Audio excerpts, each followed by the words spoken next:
Hare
Krishna, Krishna Krishna, Hare Hare, Hare Rama, Rama Rama, Hare Hare.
Ananda Koti Vaishnava Ki Ramacharya Srila Hariyasna Koti Shri Pashi Sanatana Bhattaragana Sri Jiva Gopal Bhatta Sarva Swami Prabhupada Ki Vrishiko Shri Krishna Chaitanya Prabhu Nityananda Shri Advaita Gadadhar Srivasadi Gaura Bhattacharya Ki Shri Shri Radha Krishna Gopagavana Shamadam Radhan Giriyoda Ki Ramdamai Jivanamai Ki Bhaktidevi Tasadevi Ki Shri Brihadrananda Shri Harinam Sankirtan Ki Nitya Gaur Premanandi All glories to the assembled devotees.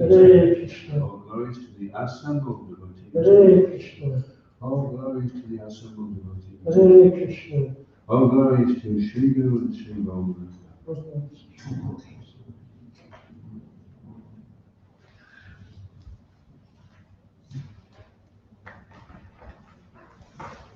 The lotus feet of our spiritual masters are the only way by which we can attain pure devotional service.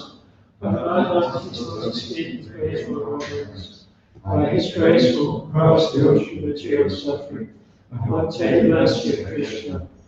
I only wish to have my consciousness purified with the words emanating from His lotus mouth. Attachment to His lotus feet is the actually those lotus feet. He opens my heart and eyes and fills my heart with transcendent knowledge. He is my whole birth after learn. From Him expelling rain and leaves, my ignorance is destroyed. May His scriptures sing His character. Our spiritual master is the ocean of mercy, the friend of the poor and the master of the devotees. O Master, merciful to us, give us the sugar of His feet. Your fame is spread throughout the three worlds. With His shelter towards His feet. Shara.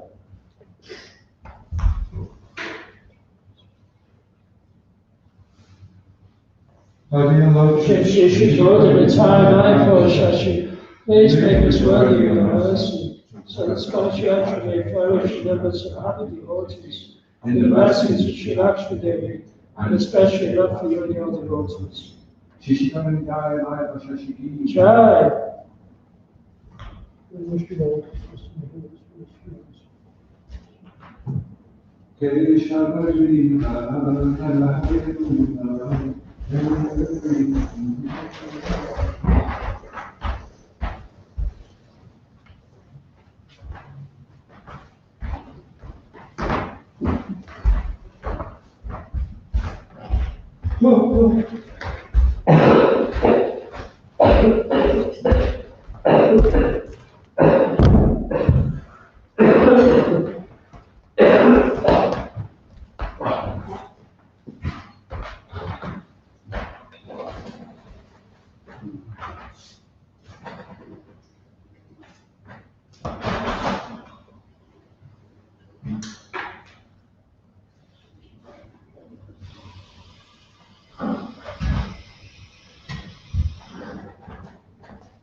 Jaya Radha Madhava Kunja Bihari Jaya Radha Madhava Kunja Bihari Jaya Radha Madhava Kunja Bihari Jaya Radha Madhava Kunja Bihari Jaya Gopi Jaya Vallabha Gopi Jana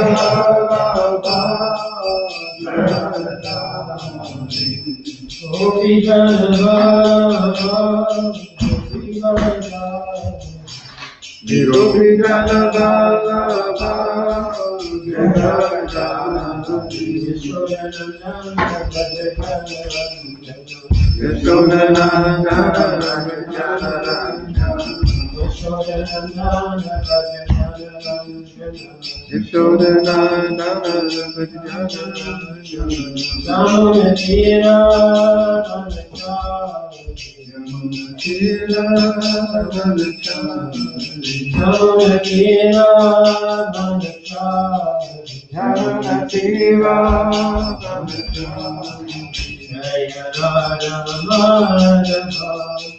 Kunja Bihari, Jaya Radha Madhava, Kunja Bihari, Jaya Radha Madhava, Kunja Bihari, Jaya Radha Madhava, Kunja Bihari, Jaya Gopi Jaya Radha Divada, Jaya Gopi Jaya Radha Divada, Jaya Gopi Jaya Radha Divada, Jaya Gopi Jaya Radha Girivada, Yashoda Nandana Rajananda, Yashoda Nandana Rajananda, Yashoda Nandana Rajananda, Yashoda Nandana Rajananda, Yaruna Tira Manacha, Yaruna Tira Manacha, Yaruna Tira Manacha, Yaruna Tira Manacha, Jaya Radha Madhava Jaya Radha Madhava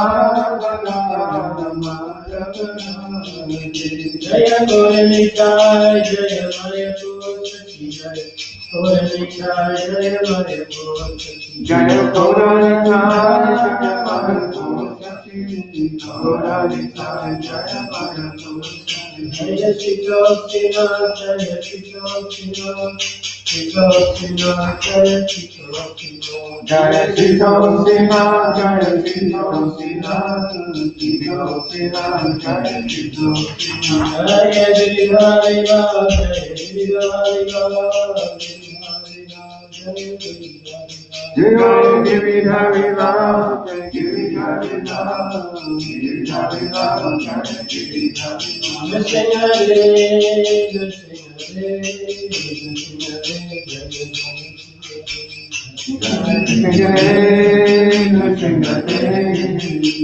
Jaya Devi Jaya Jaya Prabhupada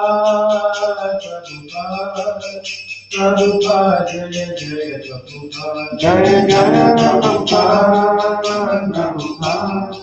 Prabhupada Jaya Jaya Prabhupada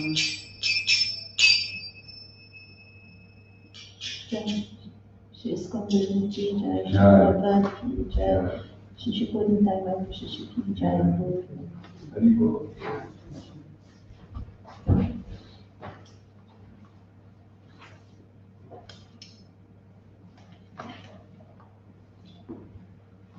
Reading from Srila Prabhupada Lilamrita, chapter entitled Preaching to Others. Birthplace, July 15, 1975. Within less than 2 weeks, Srila Prabhupada had to travel from West Coast to East Coast and back. This was his first visit to ISKCON birthplace, recently acquired headquarters, a large church complex, and as usual, hundreds of devotees from many Western countries had converged to meet him. His arrival address specifically dealt with the position of the Guru. Only under him will unflinching faith in Krishna and Guru, he explained, is the essence of Vedic wisdom revealed.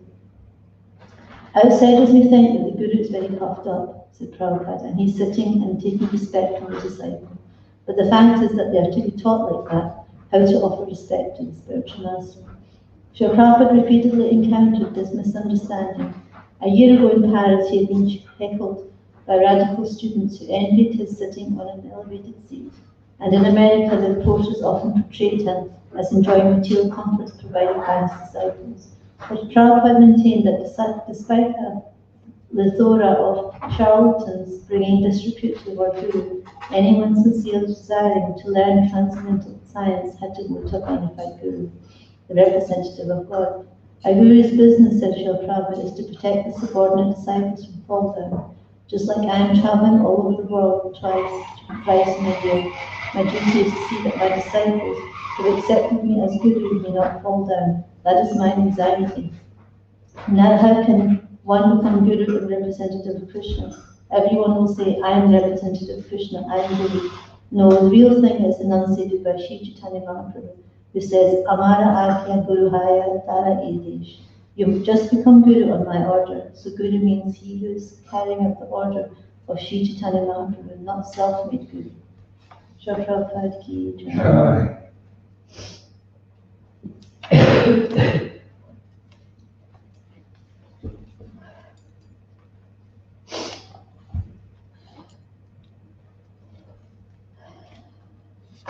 Om Namo Bhagavate Vasudevaya. Om Namo Bhagavate Vasudevaya. Om Namo Bhagavate Vasudevaya. Om Namo Bhagavate Vasudevaya. Om Namo Bhagavate Vasudevaya. Om Namo Bhagavate Vasudevaya. Kamo Manyur Madolobha. Kama Manyur Madolobha. Shoka Moha Payadaya. Shoka Moha Payadaya. Shoka Moha Payadaya. Shoka Moha Payadaya. Karma Bandhascha Yanmulaha. Kamabandhascha Yanmula. Karma Bandhascha Janmulaha. Kamabandhascha Yanmula. Svikuryat Kodnu Tadbuddha. Shrikaya Kavanatadbuddha. Svikuryat Kodnu Tadbuddha. Shrikaya Kavanatadbuddha. Kamo Manyur Madolobha. Kamamanya Madolova. Shoka Moha Payadaya. Shoka Moha Payadaya. Karma Bandhascha Yanmulaha. Kamabandhascha Yanmula. Svikuryat Kodnu Tadbuddha. Shrikaya Kavanatadbuddha. Kamo Manyur Madolobha. Kamamanya Madolova. Shoka Moha Payadaya. Shoka Moha Payadaya. Karma Bandhascha Yanmulaha. Kamabandhascha Yanmula. Svikuryat Kodnu Tadbuddha. Shrikaya Kavanatadbuddha. Kamo Mano Manyo Mano Bhumlova. Kamamanya Madolova. Shokamoha Payadaya. Shoka Moha Payadaya. Kamabandha Chayanmula. Kamabandhascha Yanmula. Shrikaya Koditadbuddha. Shrikaya Kavanatadbuddha. Kamamanya Madolova. Shoka Moha Payadaya. Karma Bandhascha Yanmulaha. Shrikaya Kavanatadbuddha. Kamamanya Madolova. Kama Manyur Madolobha. Shoka Moha Payadaya. Shoka Moha Payadaya. Kamabandhascha Yanmula. Karma Bandhascha Yanmulaha. Shrikaya Kavanatadbuddha. Svikuryat Kodnu Tadbuddha.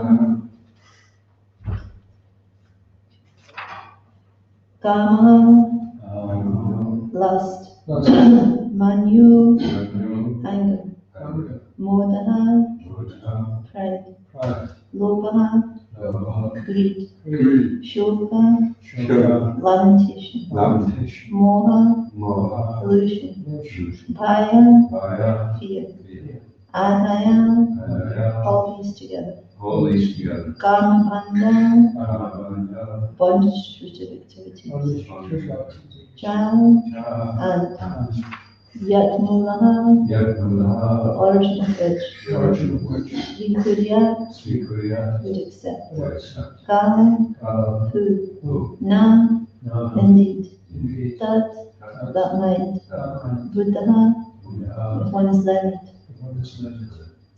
Translation. The mind is the root cause of lust, anger, pride, greed, lamentation, illusion, and fear. Combine these constitute bondage to fruitive activity.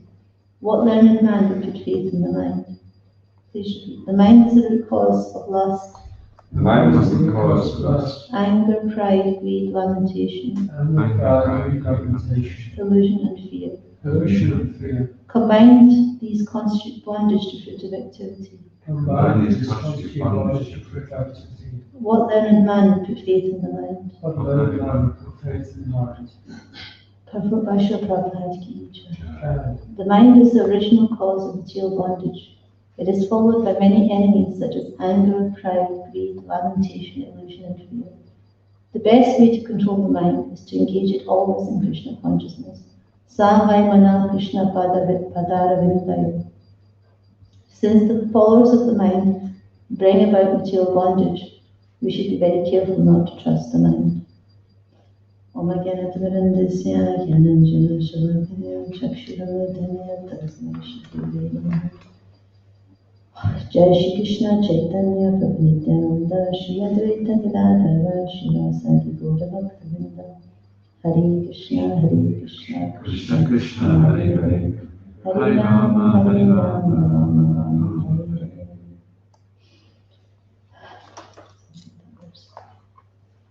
So the mind is the root cause of lust, anger, pride, greed, lamentation, illusion, and fear.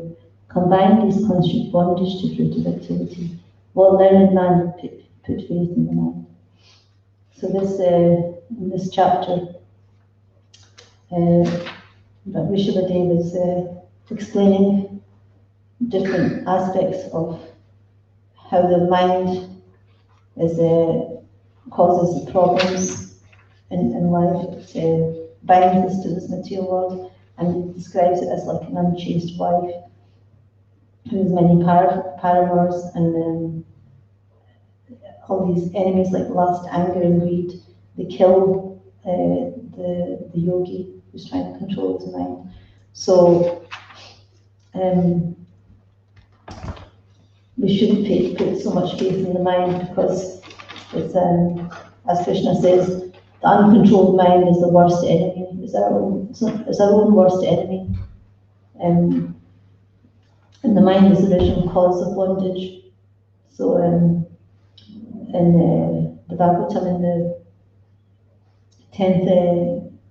10th canto, there's a explanation by Srila Prabhupada, and he says that the living entity rotates up and down throughout the universe, sometimes in the upper planetary system, sometimes in the middle and lower planetary systems, sometimes as a man, sometimes as a god, a dog, a tree, and so on. This is all due to the agitation of the mind. The mind must therefore be steadily fixed. And so the reason the living entity is traveling throughout the universe in different forms of life, through all the different species of life, through different planets in the universe, is because the mind is agitated and desiring so many things to enjoy. And therefore the only solution is that we should fix one's mind. As Prabhupada says, one should fix one's mind at the lotus feet of Krishna, and then one can become free from agitation. So this is the only solution, because the mind is always going to be unsteady and agitated by so many different desires due to the senses being attracted to so many different things. So the mind will never be satisfied. The only way it's going to be satisfied is when it's fixed on service to Krishna. So we may wonder, what is the mind? What does it constitute? Because we talk so much about the mind, but we don't really know what it is. It's a very subtle body of ours that we can't even see, we can't really perceive. But the mind is just as material as our body is, but it's only subtle, subtler than the gross body. And the three the basic functions of the mind is thinking, feeling, and willing. So these functions of the mind are thoughts, feelings, and desires.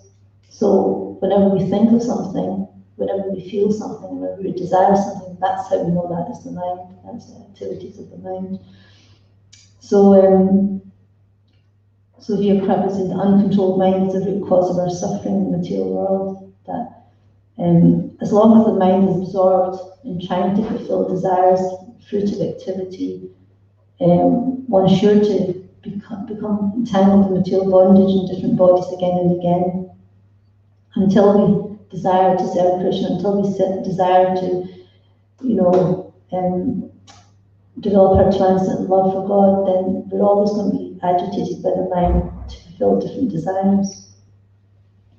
And Krishna is explaining in the Bhagavad Gita so many verses the fickle nature of the mind, and at the time of death, whatever we think at the time of death, then we will attain that without fail. So it's it's so difficult to control his mind, but at the same time, this is the only way we can actually advance in spiritual life. And Krishna explains that the mind is higher than the senses, intelligence is higher than the mind, and the soul is actually higher than the intelligence. But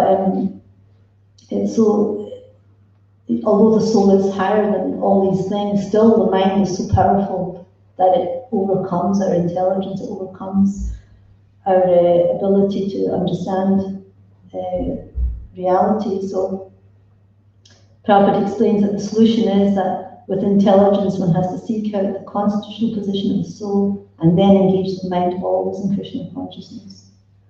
So this is actually the way we need to control this mind, is that we have to use our intelligence and seek out what is the soul, what is the functions of the soul, what is the natural tendency of the soul, and how is it going to be happy, and then to engage our mind in an acts of Krishna consciousness. So that means all our thinking, our feeling, and our desires, our willingness needs to be engaged in Krishna consciousness, otherwise we can easily fall down. It's very easy for the mind to take over. And so we shouldn't put faith in this mind. And Srila Prabhupada explains that even though the soul is the master of intelligence and the senses, still unless it is strengthened by association with Krishna and Krishna consciousness, there is every chance of falling down due to the agitated mind. So we're very fortunate we have this opportunity to engage our senses and our mind in Krishna consciousness. Otherwise, it will be so difficult to actually get any relief, because the mind is constantly agitated and wants so many different things. And Srila Prabhupada is explaining that because of our desires, we get a particular body. Because of our past desires, we have a particular body, whether it's of a human, whether it's of an animal body. And because we're in that body, then we have particular desires. For example, a pig, it's in that pig's body and it desires to eat stool. So because it has that particular body, then the desires are very low. So in this human form of life, we have to have the desire to serve Krishna. Otherwise, the desires for just sensual enjoyment will be there, and it will just degrade us further and further. So it's interesting here that these traits of the mind, like lust, anger, greed, the root cause, the mind is the root cause of all these things: lust, anger, pride, greed, lamentation, illusion, and fear. And all these Krishna describes in the Bhagavad Gita as the lower modes, like passion and ignorance. These are the qualities these are demoniac qualities. So the Bhagavatam is there to help us get free from these. In the first canto of the Bhagavatam, there's a verse which says that simply by giving oral reception to this Vedic literature, the feeling for loving devotional service to Lord Krishna, the Supreme Personality of Godhead, sprouts up at once to extinguish the fire of lamentation, illusion, and fearfulness. And all that is troublesome to our heart, all these different things that are troubling our heart, such as anger, pride, greed, or lamentation, illusion, and fear, they are actually destroyed to almost nil by reading Srimad Bhagavatam. So the solution to all this problem is to actually hear Srimad Bhagavatam, to chant the holy names. That's how we can actually become free from these minds, lust, anger, and pride, and greed. Chanting the holy names, hearing Srimad Bhagavatam, serving the devotees, all these are very powerful mediums by which we can overcome the mind's restlessness and agitation and desires. And Krishna explains in the Bhagavad Gita the austerities of the mind. Can anyone remember the austerities of the mind? satisfaction, Simplicity. Satisfaction, simplicity, gravity, self-control, and purification of one's existence are austerities of the mind. So these are the mode of goodness. So all the other qualities come about if we're not in the mode of goodness. All these other like lust, anger, pride, greed, lamentation, illusion, fear, these are in the mode of passion and ignorance. So we have to rise above to the mode of goodness to actually feel satisfaction, to find satisfaction, simplicity, self-control, and then rise from that to pure goodness. So can anyone give me an example how we can perform these austerities? How can we perform these austerities of the mind? How do we become satisfied? How do we? By not associating with people that are variously agitated by the 3 modes of insanity. And where are you going to find such people? Endless behavior, on top of it all.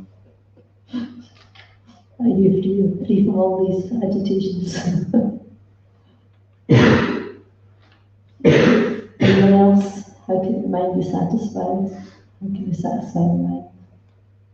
By hearing transcendental sound vibration. It's described that you can drink the sound through our ears, so just like you're satisfied when we have nourishing food. So similarly, if we're actually absorbing the sound, then we'll feel satisfied. Thank you. Yeah, because in order to do that, we dissociate with devotees who have also got that taste for hearing as well. So both things, hearing, sound, transcendental sound vibration, and association of devotees, that brings about satisfaction because the soul is never going to be satisfied with material things and objects and material relationships because it's eternal and it's hankering for. It's like a fish out of water. It's hankering for eternal relationship. It's hankering for spiritual nourishment, spiritual food, spiritual sound vibration. And until we give the soul these spiritual things, then it's never going to be satisfied. And the mind is always going to be agitated by the senses, the demands of the senses. So by hearing transcendental sound vibration, by hearing the holy names, by hearing Srimad Bhagavatam, then that will help us to become satisfied. Like Prabhupada says, by hearing the Ramayana, Mahabharata, all these stories, it satisfies the desire to read books, to hear stories. And the Srimad Bhagavatam and all these wonderful Vedic literature is full of wonderful stories to satisfy the mind. So that's one way we can satisfy the mind. And simplicity, to live simply, to accept the bare necessities of life, and to be simple in our behaviour, not diplomatic, be honest and not duplicitous. Gravity, can anyone think of what gravity is? How do we describe gravity of the mind? One was Srila Bhagavatam describes by always thinking about the welfare of others. Yes. Anything else? By seeing how the reality of the material world, how it's Yeah. Yes. Because gravity means becoming really serious in our Krishna consciousness. So we can see how the material world is very temporary, and it's not a place to actually want to be. To understand the gravity of the situation as well. In this material world, there's death at every step. There's danger, and But thinking of the welfare of others helps us also to broaden our vision and not be so self-centered. Self-control and purification of one's existence. Self-control. How do we perform self-control? I'm just listening to Mahatma who told me about sexual purity. And he says the difference between trying and being committed is trying is you're probably going to fail, whereas committed is you're going to succeed wherever it takes. He says, we're in our life and non-negotiables. Holy service, it's non-negotiable. This is it. There's no negotiation on this. So commitment is that part of being self-controlled, committed? Yeah. Did you have something? So if we take vows, to follow certain things, then we need to follow those vows to be self-controlled. Otherwise, we're just deceiving ourselves. So we made the point as well about vows. He was saying someone else should have about how do I get the determination to follow my vows? You should have said, you can't ask that question. And he was explaining that if someone owes you £50,000 and they can pay £1,000 a week, and suddenly it stops coming in, and you phone them up and say, what's wrong? Have you run out of money? He said, no, plenty of money, but I've just lost the determination to pay you back. You've already signed the contract, you've already agreed to pay you back. It's not going to wriggle out later on. So if we vow to do something or we're committed to do something, then it's our desire that's changed then, isn't it? If we don't have that desire anymore to follow. Yeah. So we have to kind of become strong in our endeavour and determination to have the desire to be Krishna conscious. Otherwise, we won't remain committed to Krishna consciousness. And purification of one's existence. So this whole process of Krishna consciousness is purification of our existence by engaging all our senses and different activities in Krishna consciousness. Is purifying our senses, it's purifying our mind, so that because it's all based on desire. Because Srila Prabhupada is saying that we can't get free, we can't become desireless. We have to, we're living entities. There's always going to be some desire, so we have to change that desire to being Krishna conscious instead of trying to enjoy material energy. So that's the main thing. Desire has to change, and that's only from within. We can do the externals, but the desire really is what's the mind's function. So that requires more determination to control the mind's desires and to dovetail in Krishna's service.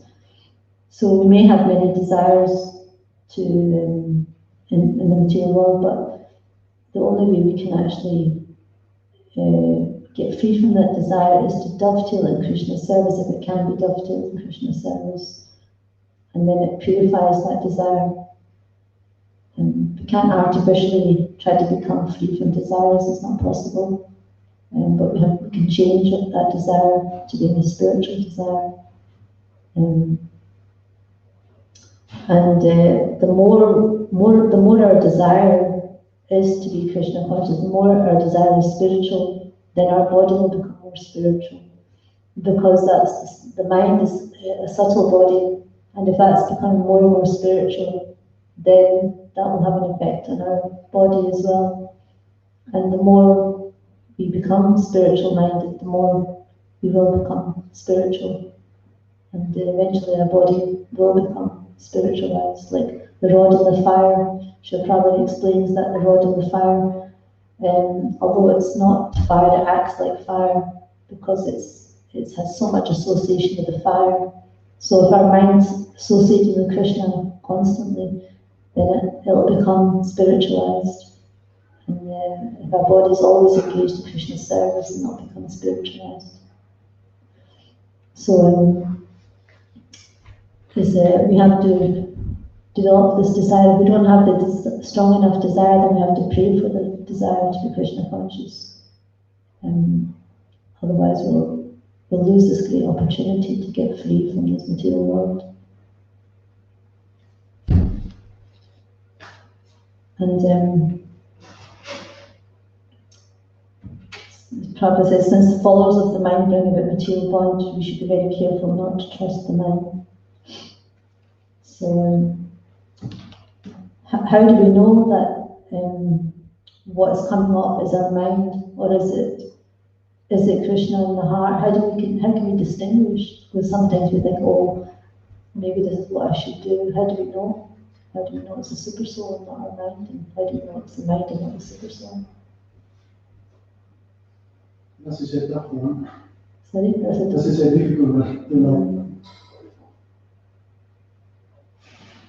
Is there anything that we can go by so we can be safe? We can check out with Guru Simon Shastra. So that's definitely one way we can check out what is our desire. If it's a super soul or is it our mind, we can see Guru Shastra and Sadhu. We may not always be able to do that though on the spot. Well, if before we start our whatever activities we're going to perform, and if we really take it seriously, that I won't be able to distinguish between the mind and the super soul unless I'm actually controlling the mind and practicing these items. But actually, my experience anyway is that I can't distinguish between them unless I'm actually really very strictly endeavoring to control the mind by doing all the things that you say.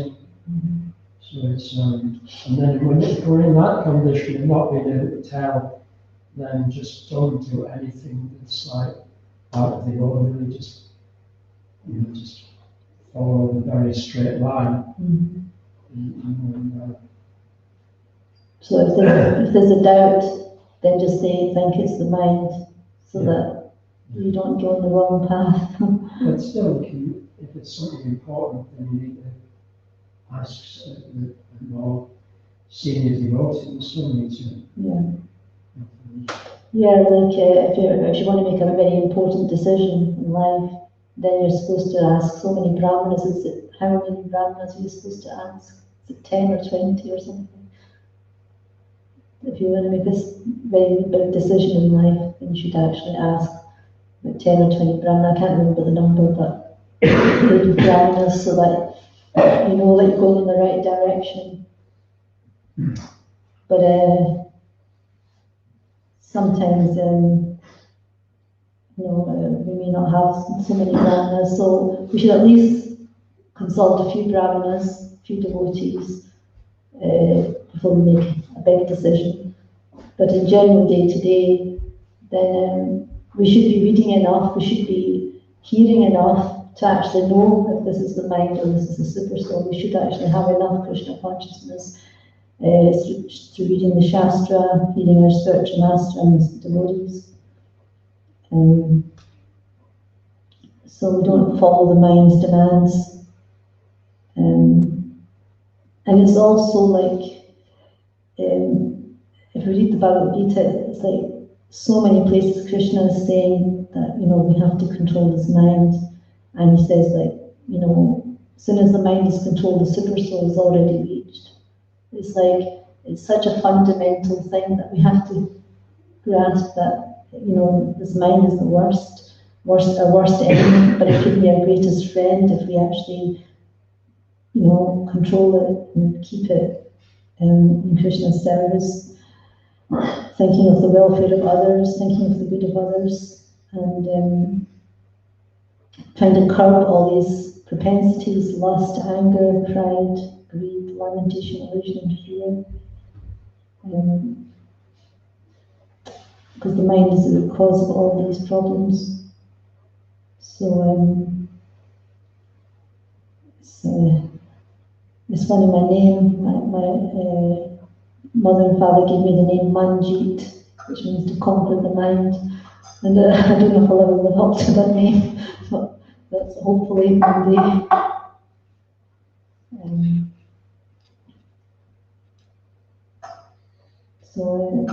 It's one of the most important things we can do is to control this mind, and then our problems will be solved. Shishi Prabhu Dharma, Shishi Prabhu.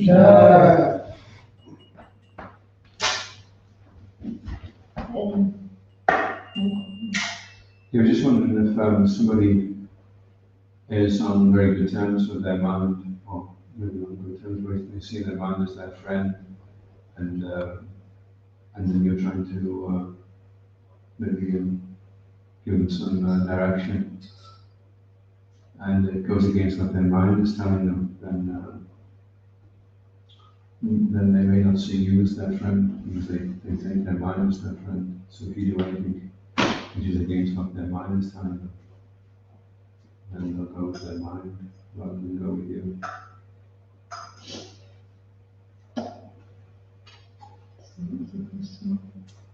So how do you have to cultivate a very good relationship with a person first before you can to convince them that you are their friend, so that they can gain the faith to go against their mind. Yeah, they'll have to have more faith in you than in their mind. They have to have more trust in you than in their mind to be able to listen to you. So that's a big thing, isn't it? To trust somebody else more than your own mind. So yeah, it's a very difficult thing. We have so much, we put so much faith in our mind for millions of lifetimes, and now we've got to, put our faith in Guru Shastra and Sadhu, and neglect the mind's demands, ignore the mind's desires, to try to find happiness in this world. So it's a very difficult thing. And that's why through the whole Bhagavatam as well, it's coming up over and over again. There's that verse about controlling the mind, about like taming a horse, a wild horse. How does that go? This is just as an expert horseman, cultivating as the horseman of the side path.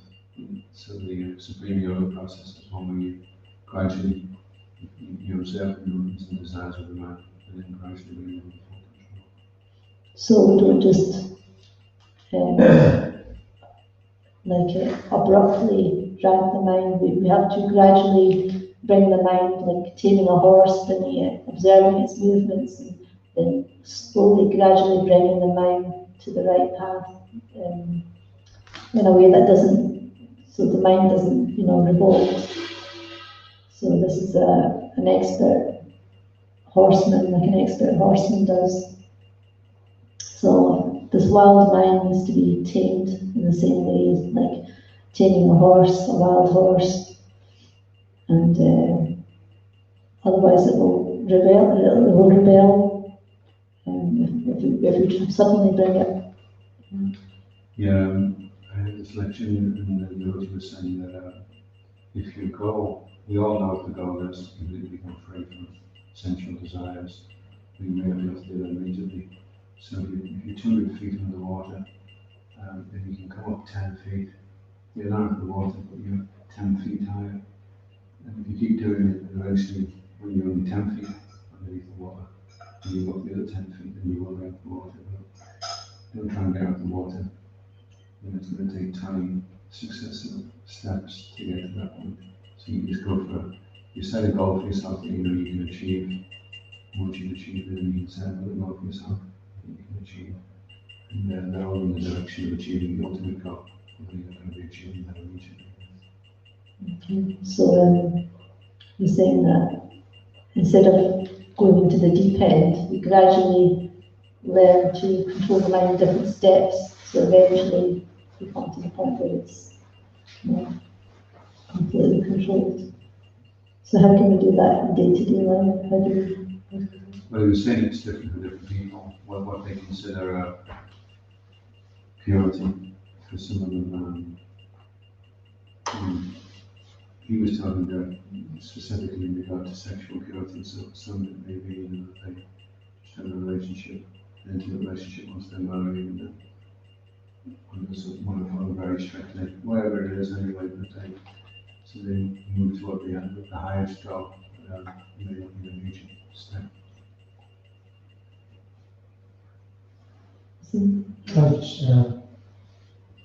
Listen to part of the lecture by Srimad Bhagavatam yesterday was talking about the importance of enthusiasm in practicing spiritual activities, but he said if due to confusion or unfavorable circumstances you lose your enthusiasm, then you need to step back and wait for things to clear,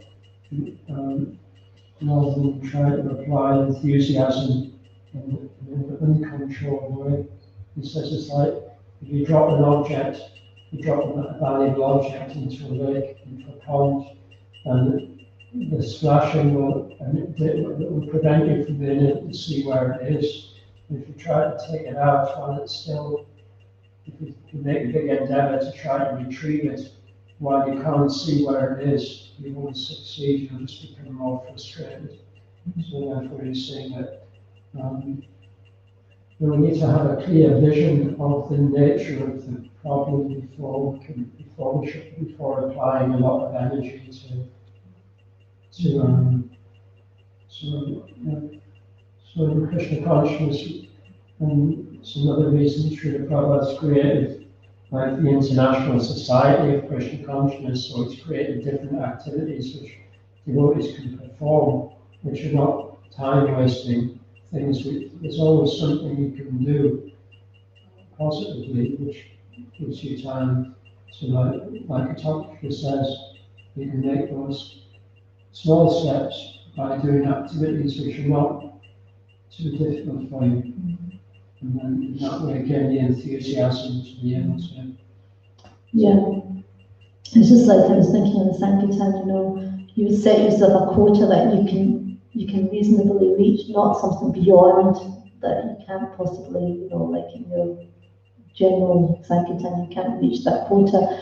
So you would give yourself a quota, something that you think you can manage to reach. And then once you reached it, then you can give yourself a higher quota, thinking, well, I've done that, so that means I can actually maybe do something more. So in that way, you can actually do a lot more Sankirtan, and it's more realistic that you can reach your ultimate goal. You may want to do so many, like 200 books a day, but you may not be able to reach it just like that. So maybe you have to start with maybe doing 50 books a day, then, so forth. So eventually you reach that goal. So in the same way, in so many other aspects of our devotional service, we may want to chant so many rounds a day. We want to increase our rounds, but we may not be able to reach that target. So we may do it in increments. We may think, well, let me do one extra round a week. Let's see how that goes, and then increase it from that. Same with reading. You think, well, I'd like to read so many books, but I can't. It's just, right now I can't. So let me read one page of this book, one page of this book, so that eventually, if we can do that, then we'll increase more and more. So we have to kind of give ourselves realistic goals to reach before we can just reach our target goal. So it also helps the mind to become more it's realistic. It can deal with that. But if we give it such an unrealistic goal, it's just going to rebel and think, well, I can't manage that. Just give it up. So it's like how to trick the mind, how to kind of help the mind, be satisfied and less agitated, less rebellious. Yeah, and you can see that throughout Srimad Bhagavatam, all these different stories are there because it's to show us how the mind works, how the mind's desires are creating so many problems for so many different living entities, different devotees.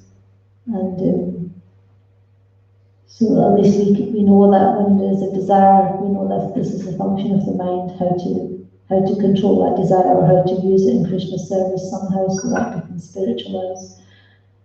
And then we're actually on the right track. But if we just think, let me fulfill that desire, and if it's not in a Krishna conscious way, then it's going to create havoc for us.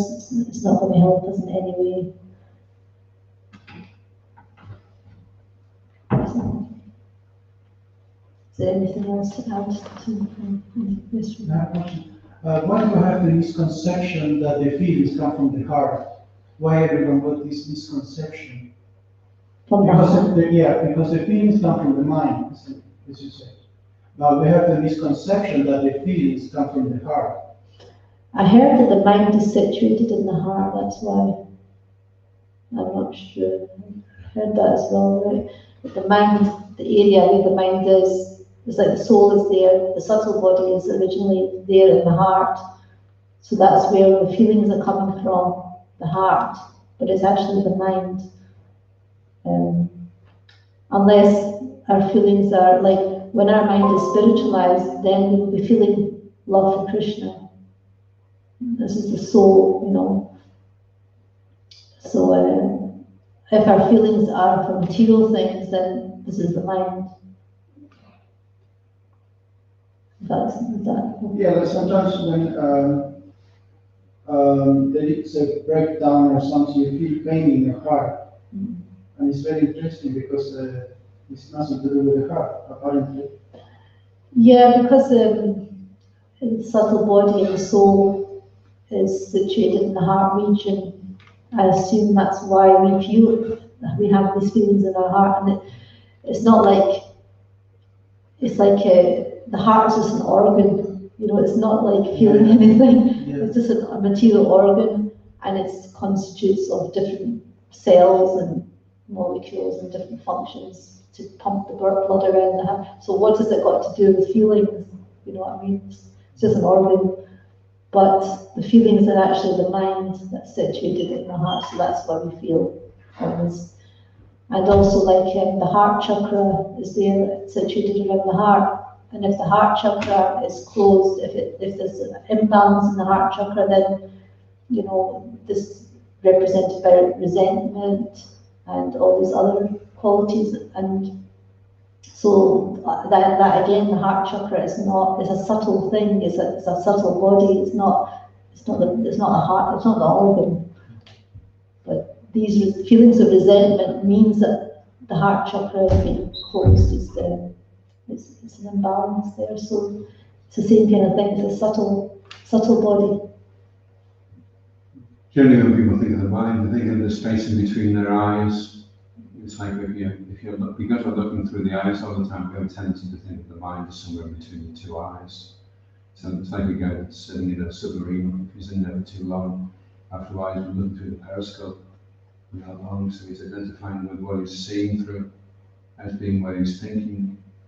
But your feelings, where your feelings come from, are from the heart. You feel them in the heart. You don't feel them in your head. But also thinking is a function of the mind as well. So how do we understand that? Thinking is also a function of the mind. So we generally think, the brain is the thing that's thinking, isn't it? So we think that we're thinking in our head. But thinking also is the mind.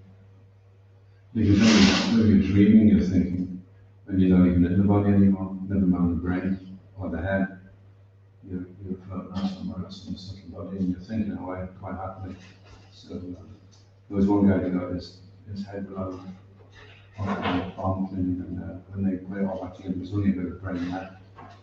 And the guy was fine. He went on and did his A-levels the next year. So it shows that you don't need a brain to think. It's just, that's what you use, but you can do it independently. Well, I assume that, just like Krishna explains how the soul is situated in the heart, but the whole body is pervaded by consciousness. So it's like the sun there is pervading, the sunshine is pervading the universe, illuminates the whole universe. So the soul's illuminating the whole body with consciousness. So in the same way, the mind is, although it's situated in the heart region, is also pervading the body. So it must be like when we're thinking, it's also functions in the mind. The desires are also there, and so these are all the mind. But Srila Prabhupada was explaining, I was listening to a lecture, and he was explaining that the more we spiritualize the mind, the more our body becomes spiritual. The more we think spiritual things and we connect with spiritual things. So it has an effect on the subtle body. Because it's all connected, isn't it? Like the body, the mind, it all has an effect on, our mind has an effect on the physical body as well. There's one by Guru called Japa. He identifies the real problem isn't the mind, because the mind is in the mode of goodness. The real problem is the false ego, which is in the mode of ignorance. And it's the false ego that causes all the problems, because it forces the mind to get entangled in all kinds of thoughts that it doesn't need to. And the intelligence is in the mode of passion. So all this plan making takes place.